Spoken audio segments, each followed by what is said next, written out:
Start your electric journey right here, right now. With a Volvo XC90 Recharge, our plug-in hybrid SUV with extended range. For more everyday electric journeys on a single charge, with a hybrid option for longer adventures.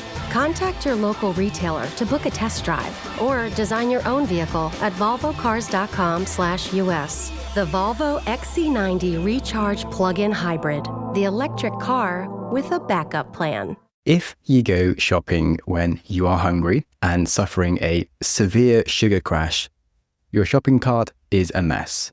Your stomach will be making all the decisions and you'll end up with chocolate, cake, and candy.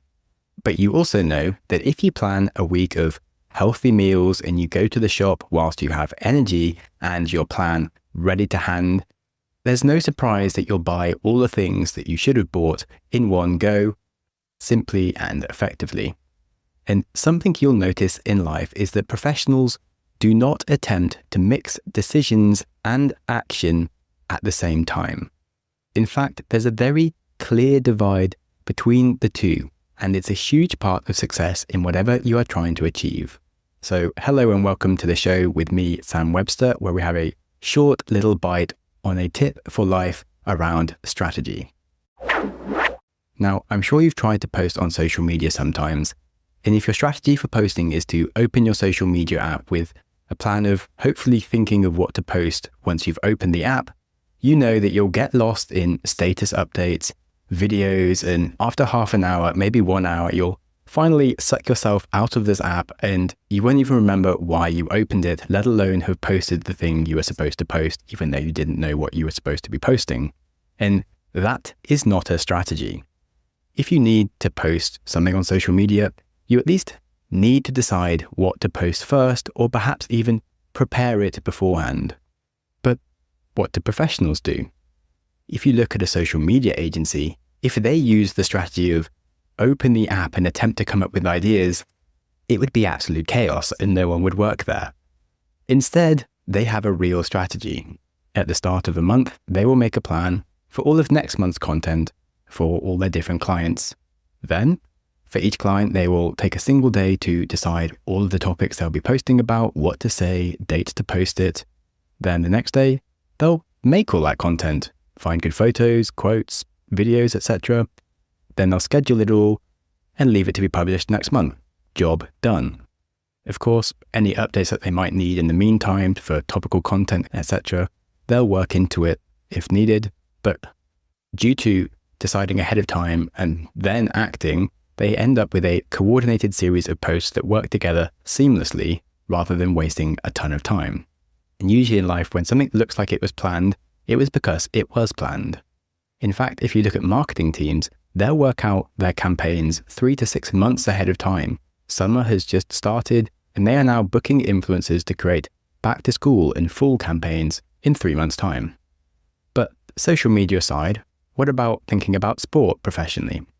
A professional athlete doesn't wake up in the morning, stumble through a random breakfast of what happens to be in the fridge, and then ponder what exercise they should do today. No, they make a 3-month training plan with their coach that incorporates different forms of training across the week that will map to specific progress goals. They'll be hitting exact amounts of heart rate zones, a targeted volume of strength training versus VO2 max training, and they'll be incorporating mobility and recovery and diet into all of that.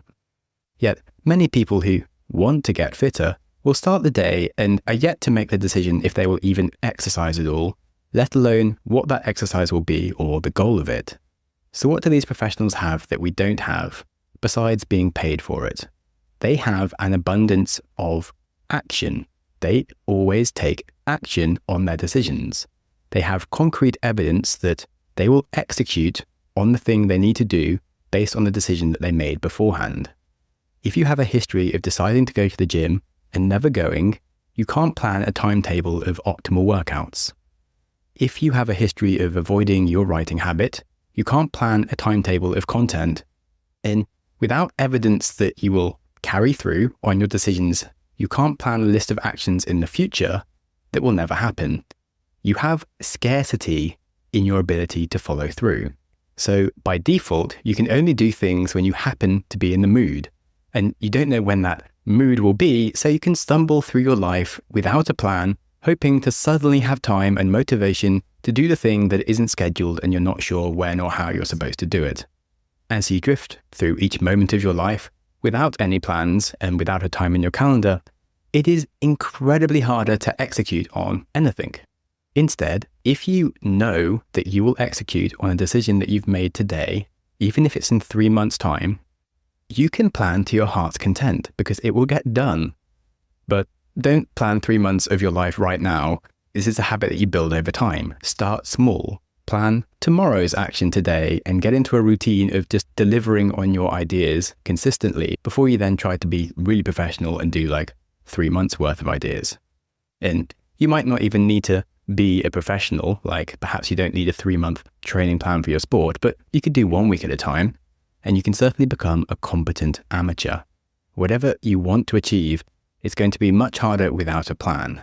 And identity change takes time, but it's a fundamental part of any habit and becoming a runner or a writer or anything that you want to become. So you also need to have a plan for how you're going to make that identity change. Don't worry about trying to be good. Just first worry about being reliable. I am delighted to recommend my sponsor, Cozy Earth, whose bedding and loungewear I genuinely love. It's made from high quality viscose from bamboo, and it gets softer with every wash.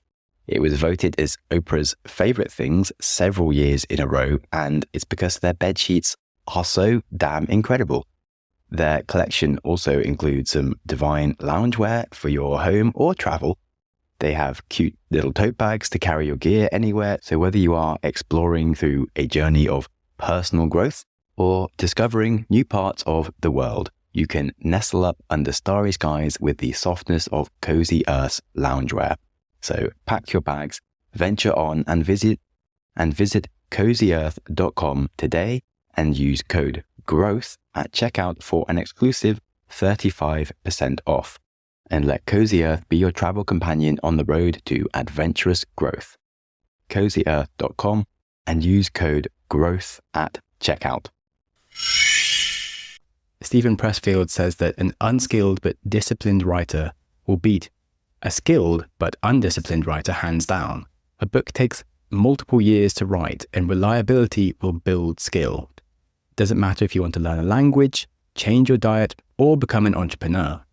Start small, deliver consistent action against your decisions, and over time, build a longer gap between your decisions and the time that the action needs to be implemented. And that will mean that you can build a series of coordinated actions that work together. Whether that's your social media strategy that works coherently and doesn't suck your important time away out of every day, or building a different range of skill sets that tie into your long-term goals. Something interesting you'll find about when you stick to your decisions is that you can't get carried away planning too many things into one day, because you'll actually have a realistic idea of how long each thing takes and when they need to happen and what else might need to be sacrificed. If you have a calendar that's full, you're not going to say yes to a bunch of other things and then find yourself doing none of them because you're an unorganized, stressed out mess who hasn't even done the shopping and finds himself running to the supermarket on a sugar loaf of donuts instead of going to the gym. No, you've already done the shopping at the right time and you're in the gym at the time you're supposed to be in the gym. And you haven't been taking calls or answering emails that you didn't need to be doing at the wrong time. So be strategic and think more professionally about what you take on and how you go through your life. And you'll find it actually makes life much easier. If you seriously want to do something, then think seriously about how to do it and don't try to mix decisions and actions at the same time. Make plans, stick to them, and then make new plans. If you know anybody that does keep surprising themselves with how often they'll choose donuts over sit-ups, do send them this episode, as it's how the show grows. If you have any ideas for me, then we have a request form in the description, or you can even book a call with me to chat about your actions in life, whatever you're working on, or even to talk book recommendations. I don't care. I just want to meet people and it's completely free. And don't forget that magically expecting to do something when you haven't decided what to do is not a strategy. So make the decision now to be kind to yourself today, to climb a tree this summer. I climbed one yesterday. I was childishly happy with life and everything. And of course, always smile at strangers.